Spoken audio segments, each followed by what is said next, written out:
The rain hammered against the floor-to-ceiling windows of the Porcelain Garden, one of San Francisco's most exclusive dining establishments. Inside, crystal chandeliers cast warm light over tables draped in silk, where the city's elite savored courses that cost more than most people's monthly rent. Marcus Chen sat alone at table 7, his weathered hands folded over a leather portfolio. At 63, the tech mogul had built his fortune from nothing. A childhood in Oakland's roughest neighborhoods had taught him the value of every dollar. Tonight, he wore a simple navy suit, his silver hair neatly trimmed, his expression contemplative as he waited for his dinner companion. Near the kitchen entrance, 17-year-old Darius Williams adjusted his crisp white server's jacket for the 100th time. It was only his third shift at the Porcelain Garden, and his hand still trembled slightly when he carried the expensive plateware. He'd taken this job to help his grandmother with medical bills, lying about his age to get hired. The restaurant paid well, but the pressure was immense. "Table 12 needs water," barked Gerald, the floor manager, a thin man with a perpetual sneer. "And try not to spill it this time." Darius nodded, grabbing a crystal pitcher. As he navigated between tables, he couldn't help but notice the suspicious glances from some patrons. He was the only black server on the floor, and certain guests made their discomfort obvious. At table 9, 4 men in expensive suits were growing louder with each round of drinks. Darius recognized the type: investment bankers or hedge fund managers, the kind who treated service staff like furniture.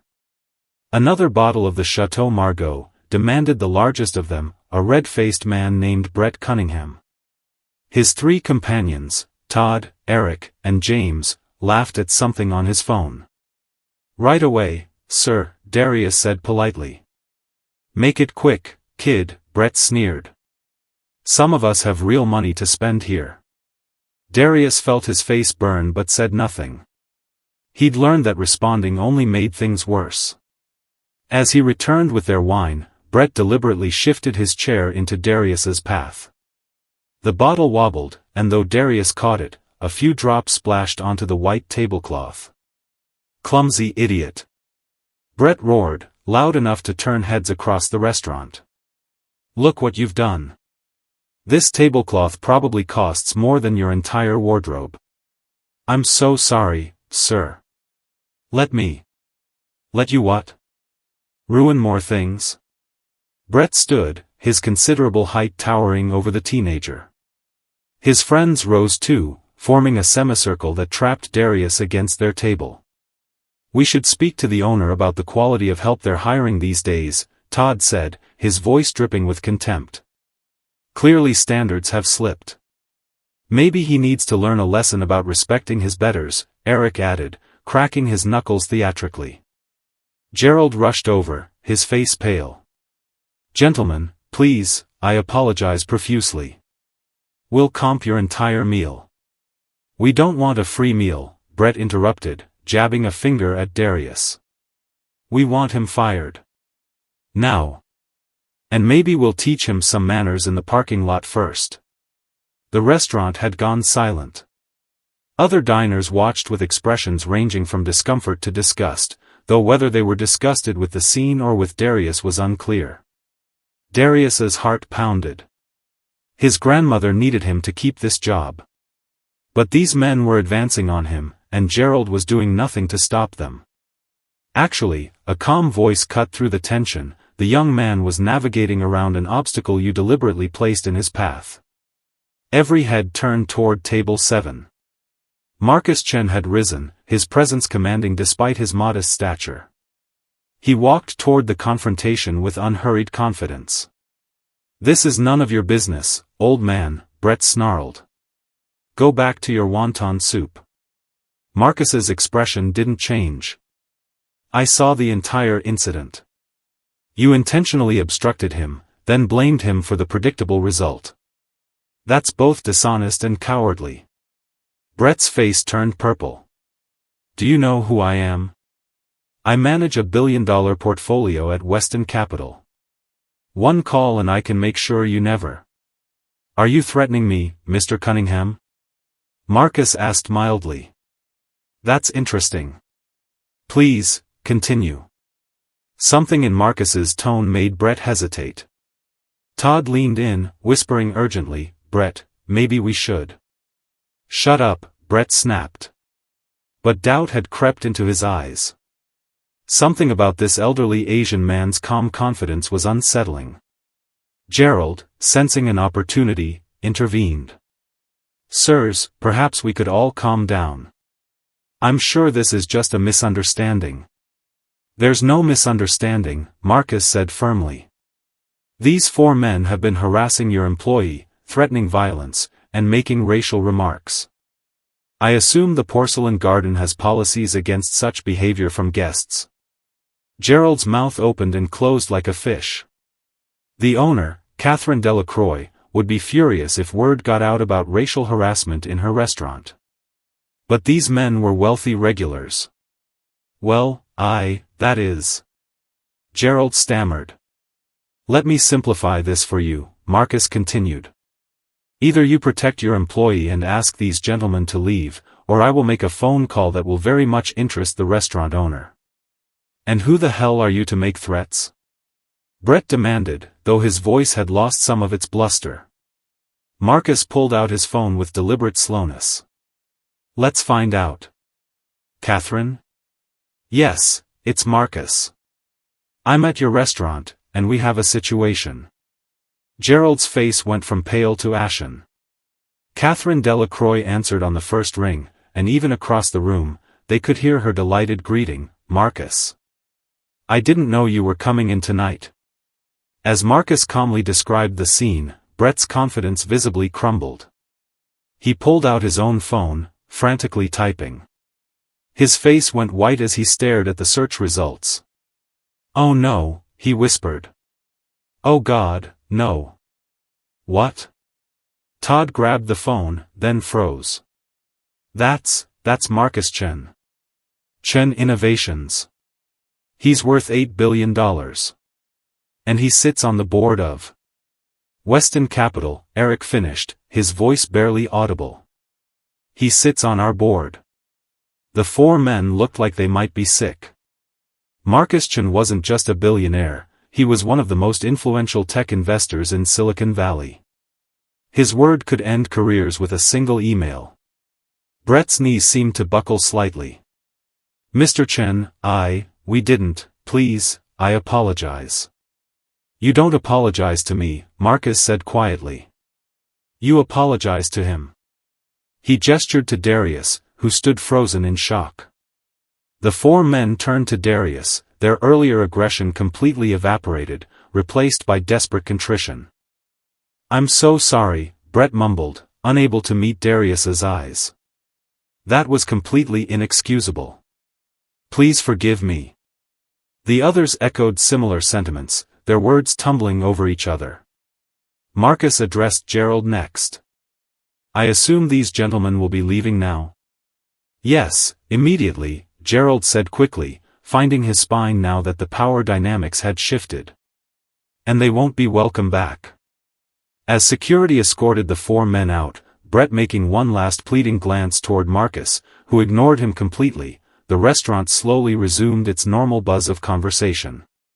Catherine Delacroix arrived 15 minutes later, an elegant woman in her 50s who embraced Marcus warmly before turning to Darius with genuine concern. "Are you all right?" she asked gently. Yes, ma'am," Darius managed. "I'm so sorry that happened in my establishment." "Gerald, why didn't you intervene immediately?" Gerald sputtered excuses, but Catherine cut him off. "We'll discuss your employment later." She turned back to Darius. "What's your name?" "Darius Williams, ma'am."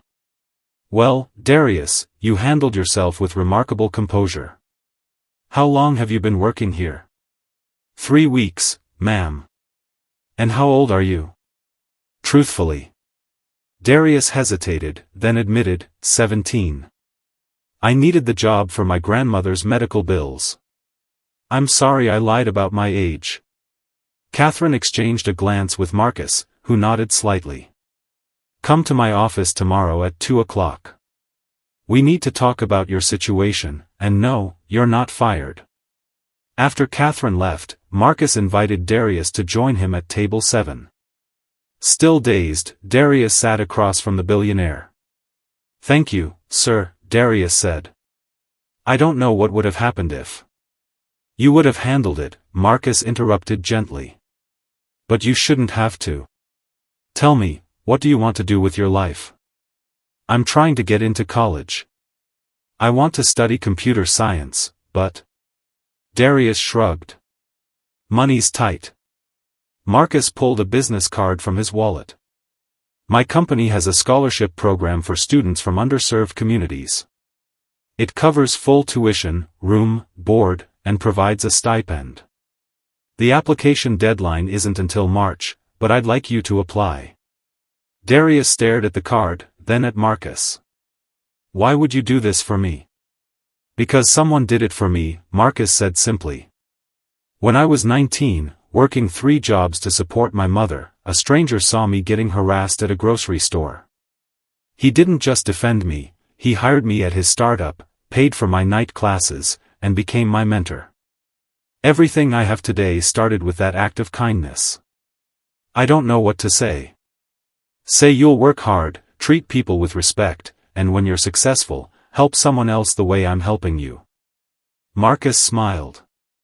"That's how we change the world, not grand gestures, but individual acts of decency, rippling outward." Darius felt tears threatening. "I promise." "Good. Now, have you eaten dinner yet? The lobster bisque here is excellent." They talked for 2 hours. Marcus shared stories of his own struggles, growing up poor, facing discrimination, the mentor who'd changed his trajectory. He asked about Darius's grandmother, his grades, his dreams. It wasn't a conversation between a billionaire and a server, but between 2 people who understood what it meant to fight for every opportunity. When they finally said goodbye, Darius felt something shift inside him. The fear and humiliation of earlier had transformed into determination. 3 months later, Darius received his acceptance letter to Stanford University, full scholarship from Chen Innovations. Catherine Delacroix had also promoted him to a host position with better hours that accommodated his school schedule, and Gerald had been let go for his failure to protect employees. But the most meaningful change was the framed photo in Darius's grandmother's living room, Darius and Marcus Chen at the Porcelain Garden, both smiling. Beneath it, a small plaque read, "Pass it forward." On his last day as a host before starting college, a young Latina busser dropped a tray of glasses. The manager started to yell, and several customers looked annoyed. Darius stepped forward calmly. "It's okay, accidents happen. Let me help you clean this up." The girl looked at him with grateful tears in her eyes.